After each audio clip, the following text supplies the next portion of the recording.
Just a quick review of the book, Sandbag Hypertrophy, the complete sandbag training manual.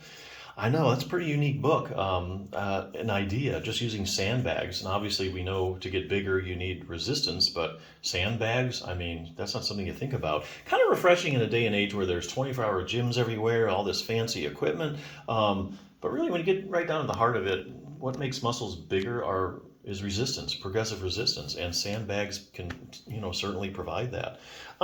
Basically, in a nutshell, this book is about lifting heavy sandbags to make yourself big and strong. So there you go. That's the review. In a nutshell, that is what this book is about. I just want to cover there's 4 major things that you will find in this book. And let me go over those real briefly. It'll cover the 14 fundamental sandbag movements. So it won't leave you guessing like, okay, here's a bag lifted. It goes over the 14 basic sandbag movements.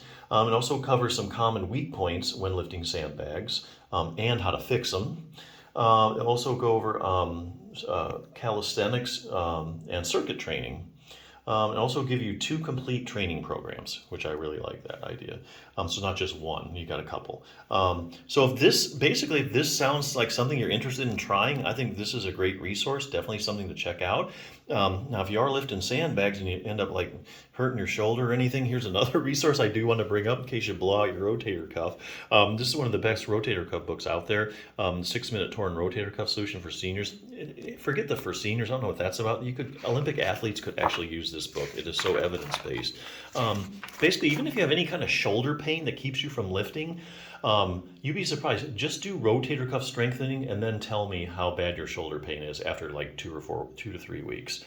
Strengthening your shoulder is a very shallow ball and socket joint. And it depends heavily on the muscles for stability. Unlike the hip, that's a deep ball and socket joint. So the shoulder, you get better shoulder stability, you find a lot of your shoulder problems are going to go away. So real briefly, this goes into like, what the rotator cuff is. And basically, like I say, the rotator cuff is what provides most of the stability for your shoulder joint. Let's see, it goes over, what it is, what it does, a lot of pictures. If you're a visual learner, you'll like this. Answers you need to know. What are symptoms of a rotator cuff tear? Any arm maneuvers that might tell me that I have a rotator cuff tear? Where exactly does it tear at? Lots of pictures. If you're a visual learner, you really like this. Here's a good one. This is a question and answer format. I have a rotator cuff tear and I'm in a lot of pain. I need surgery, right? Well, not necessarily. So this book looks at studies to answer that question, that maybe take 100 people with tore their rotator cuff. They measure the size of the tear, and then you run like a pain scale, like a visual analog scale. So then you have 100 people, the size of their tear and how much pain they're in. Well, come to find out, there's actually a lot of people walking around with an asymptomatic rotator cuff tear. In other words, they can have a big tear and no pain. And likewise, you can find people that have small tears in a lot of pain. So pain isn't really an indicator of having rotator cuff surgery. You could have an asymptomatic tear, and so getting your rotator cuff repaired isn't going to fix it because there's something else that's really causing your problem. What if I just leave it alone? I looked at the long-term follow-up studies of people that have a torn rotator cuff and do nothing about it. What happens to them? Does it get better on its own? Here's probably the best one. How does exercise compare to surgery when it comes to treating my torn rotator cuff?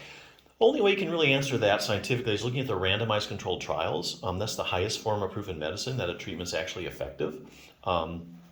So this book has actually compiled all the randomized controlled trials comparing exercise to surgery.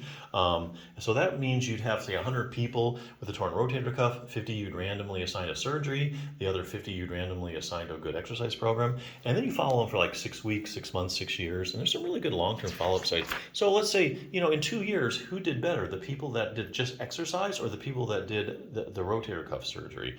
Come to find out, make a long story short, you're always better off doing exercise because you end up at the same place anyway, according to the randomized controlled trials. Book ends with an exercise program. There's 3 different levels. If you can hardly move your arm, start with the lowest one. If you're more advanced, you can do the middle one or the advanced one. So yeah, great book. If you have any, even for shoulder problems, try strengthen your rotator cuff. Then see where you're at. You're probably gonna be feeling a lot better. But yeah, anyway, Sandbag Hypertrophy, great book, great idea. I love it. If this sounds like something you want to try, this is the resource. So check it out.